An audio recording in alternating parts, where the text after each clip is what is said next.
शेतकरी मित्रांनो, अखेर नमो शेतकरीची तारीख जाहीर करण्यात आली. नमोचा 8वा हप्ता शेतकऱ्यांना आता या तारखेला मिळणार आहे.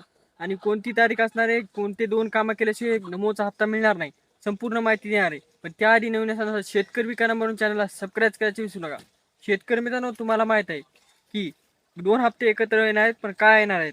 शेतकरी मित्रांनो, ज्या शेतकऱ्यांची नमोसाठी पात्र आहेत, पण मागील काही कारणामुळे तुमचे मागचे हप्ते राहिले असतात, म्हणजेच की KYC मुळे असो, फार्मा आय डीमुळे असो, लँडचे प्रॉब्लेममुळे असो किंवा इतर कोणत्या कारणामुळे हे हप्ते थकीत राहिले असतात, ते हप्ते तुम्हाला आता या हप्त्यासंग मिळणार आहेत. म्हणजेच की जर तुमचा 7वा हप्ता राहिला असेल तर तो पण मिळणार आहे, माझा 6वा हप्ता राहिला असेल तो पण मिळणार आहे. शेतकरी मित्रांनो, हे झाल्या हप्त्याचं. म्हणजेच की तुम्हाला एकदा 4,000 किंवा 6,000 रुपये मिळू शकतात ज्या शेतकऱ्यांचे हप्ते राहिले त्यांना.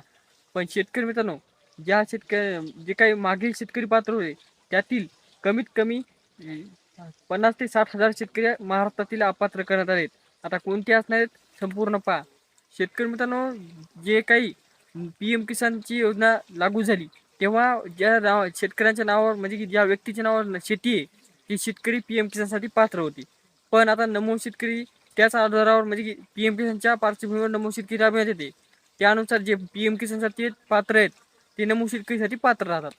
पण काही शेतकऱ्यांचं काय झालेलं आहे की एकाच कुटुंबामध्ये 2-3 शेतकऱ्यांच्या, म्हणजे की 2-3 व्यक्तीच्या नावावर जमीन आहे. आणि बाकीचे शेतकऱ्यांचं जी काही जमीन होती ती पण असल्यामुळे जे काही शासनाने छाटणी करण्यात आली त्यामध्ये असं सांगण्यात आलेलं आहे की ज्या कुटुंबातील एकच, म्हणजे प्रत्येक शेतकरी पात्र असतात त्यातील फक्त एकच कुटुंबातील मुख्य शेतकरी हे नमो शेतकरीसाठी PM किसानसाठी पात्र राहणार आहे. त्याचबरोबर काही शेतकऱ्यांची लँडची प्रॉब्लेम आहे, ते पण अपात्र आहेत. काही शेतकऱ्यांची फार्मा आय डी काढले नाही, ते पण अपात्र आहेत. त्यामध्ये तुमचा नंबर आहे का कसं पाहायचं आहे, तर तुम्ही रजिस्ट्रेशन याच्यावर जायचं आहे आणि लगेच तुमचं पाहायचं आहे की नमो शेतकरीसाठी तुम्ही पात्र आहेत का नाही. कारण की इथून मागचे जर तुमचे हप्ते आलेले असतात, PM किसानचा जर 20वा हप्ता आला असेल तर 21वा हप्ता आला असेल तर तुम्ही पात्र आहेत. आता हा नमो शेतकरीचा 8वा हप्ता पण तुम्हाला मिळेल.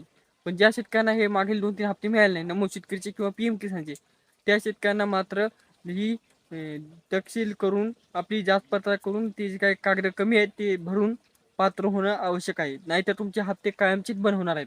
तर शेतकरी मित्रांनो, त्याचबरोबर जे काही शेतकऱ्यांना हा 8वा हप्ता मिळणार आहे, हा जानेवारी महिन्यात मिळेल असं सांगण्यात आलेलं आहे. म्हणजे की जानेवारी महिन्यात तारीख कोणती आहे, तर तारीख ही लवकरात लवकर जाहीर करण्यात येते. त्यामुळे चॅनल सबस्क्राईब करून ठेवा, जेणेकरून इतर माहिती बी तुम्हाला तारखेसकट मिळेल.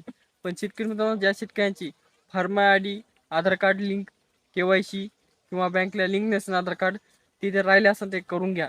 जेणेकरून बरेचसे शेतकऱ्यांचे पैसे खात्यापर्यंत येत आहेत, पण आधार कार्ड लिंक नसल्यामुळे तुम्हाला दाखवित नाहीत आणि निघत नाहीत. त्यामुळे जे काही तुमचे प्रॉब्लेम आहे ते हप्ता वितरण करायच्या आधीच सॉल्व करून घ्या, जेणेकरून तुम्हाला काही अडचण येणार नाही.